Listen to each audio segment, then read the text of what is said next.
collections on hand today, ladies and gentlemen.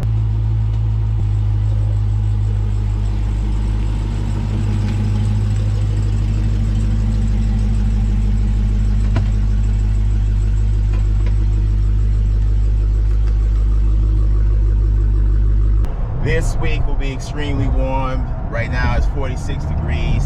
We're in Genzilla Supercharged, and we are about to, before we get into what this video is about and what the title says, and I want to let you guys know that today is Monday, the day after the Super Bowl. I was supposed to be bringing my car to Joe at J&B Body Works today.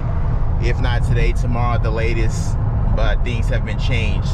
So I was supposed to be bringing the car to him to get the hood wrapped, the roof wrapped, and the decal and the spoiler in the back wrapped, all in satin black. Looks like his guy cannot get in until Friday, so everything has been pushed back off pretty much 5 days, 4 or 5 days. So in the meantime, you know, I'm just gonna try to get into Lorenzo's and get this car ceramic coated, because Expel is still not ready for these new 2020 wide bodies yet. They still don't have the cutouts. So if you guys have not seen that video, I'll put a card up so you can understand what I'm talking about. But right now, of course, let me go by these guys. So still in eco mode and just enjoying this car in eco mode until I get back down to that first quarter right there where I filled up on January 24th.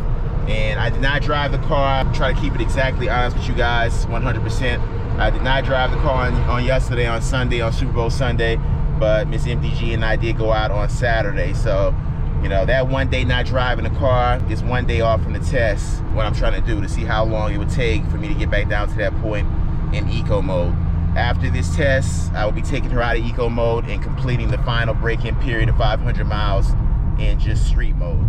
But, you know, like I said, you know, in eco mode, definitely a great way to save gas so far. And you do have, you're down to 500 horsepower, you're limited, but you do have a little bit of a kick when you get on this car because it still has a great deal of power in eco mode.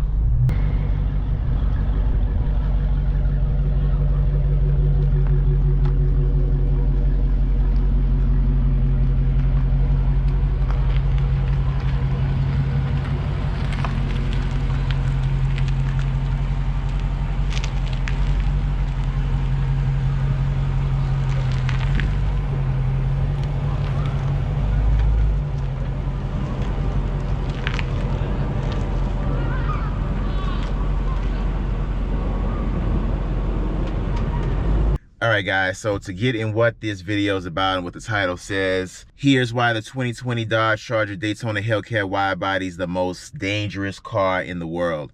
Now, this car, as you guys know, is a Hellcat engine. It is 717 horsepower to the crank, and it has 650 pounds-feet of torque. Now, I'm telling you right now, just from experience driving the Widebody Challenge that I drove some time ago, and not just test driving that car, being able to really put that car to the test, I know what these Hellcats are capable of. I know what the power is, and I know what it feels like, even though, yes, I just got this Hellcat and we are going through the break-in period. So I'm very familiar with that power. It is something you do not forget. It's something that is very unique and that stands out in your mind for years to come. So, of course, having my Daytona 392 for 3 years, you are in about 500 horsepower at all times when you have that car fully open in track and you have your traction control partially off, or if you have your traction control on, you are in pretty much 500 horsepower with that car. I've done videos before where I've told you you have to respect the power of a 392. It is not to be played around with. It is not to be tested, you know, in the wrong ways. Yes, I test these cars, but I do this very carefully, and I know pretty much what I'm doing in every single circumstance because I've went through it with that 392. So for this car, things will be a lot smoother. But in that 392, all right, we'll just talk about that first. It is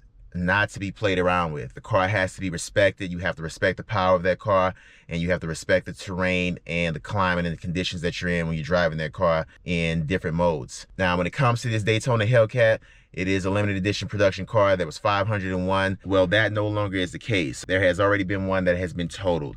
So there is now only 500. So yes, my car just went up in value. So immediately, once this car was totaled, the same day the article came out, numerous people sent me the URL link to that article, and I read it, and I knew I would be doing a video on this to speak on this. This is exactly what I've been trying to tell people when it comes to these cars. When you are in a 392 or above, and specifically we're in this Hellcat, so we're talking about that, you have to respect the power of these cars. They are no joke, I'm telling you right now. I mean, I would even respect the power of 5.7 if you're just jumping into that from like a 4-cylinder. You have to respect the power of that car also. But specifically what the title says and what this video is about, these Daytona Hellcat Widebodies, yes, they have a wider suspension and they are a lot less likely to just get squiggly on you because of the 305s all around. But do not think that just because they have 305s all around, as you see in this case that we are talking about right now, where this car has already been totaled, that you're going to be just so safe. You still have to know exactly what you're doing. Like, you still have to know the power. You have to know exactly what conditions you're in. You have to know exactly what mode you're in, on what type of road, going around a curve, going straight.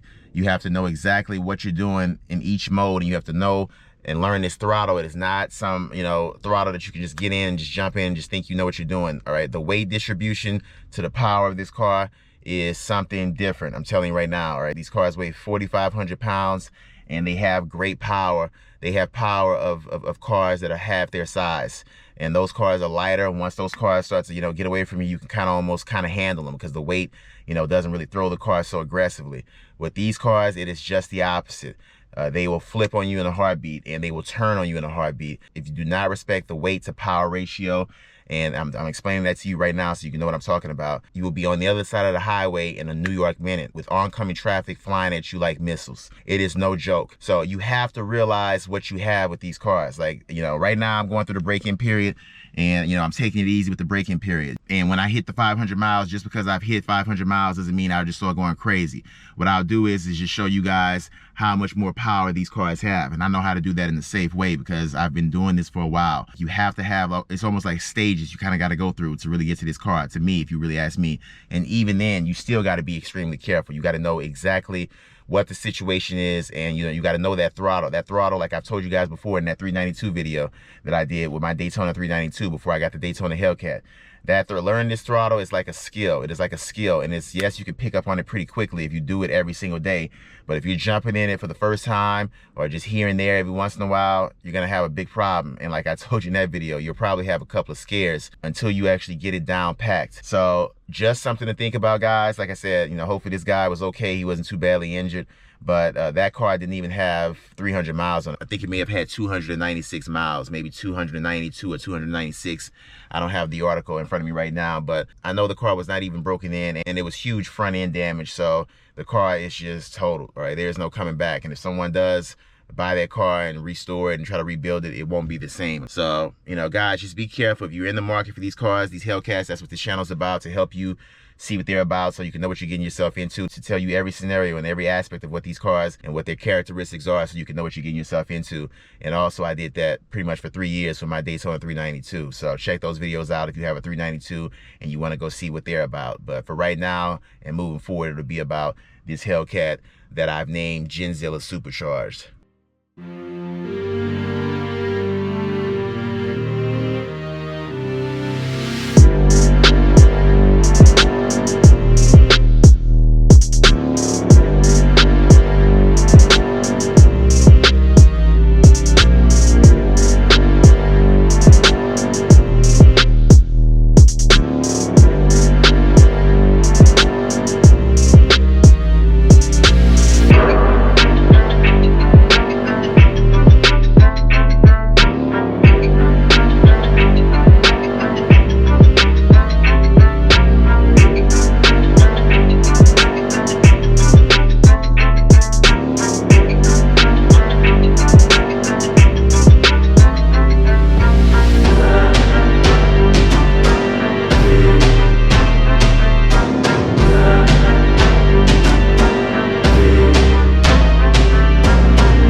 make sure you have that bell clicked with all post notifications turned on, and I will see you in the next one. And ladies and gentlemen, that's gonna be a wrap.